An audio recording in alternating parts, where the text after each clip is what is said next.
અને કાકા આ વાતે તમે ક્યાં અજાણ છો? કમલી, તારે આ માવજી મૂકીને સલાહ આપવાની જરૂર નથી. અમને અમારી દીકરીના સારા નરસાનો વિચાર કરતા આવડે છે. મારે જે કહેવું હતું એ તો મેં કહી દીધું કાકા. હવે વધારે કંઈ પણ બોલીને તમારા મોભાને ઠેસ પહોંચાડવા નથી માંગતી.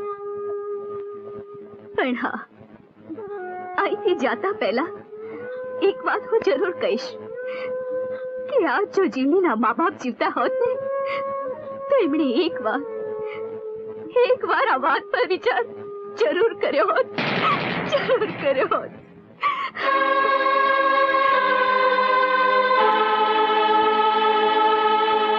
ગભરૂડી ગાયને ખીલ્લેથી છોડીને ખાટકી વાળી મોકલતા પહેલા ઘર ધણીએ જ વિચાર કરવો પડે કે એનો રાજીપો શેમાં છે.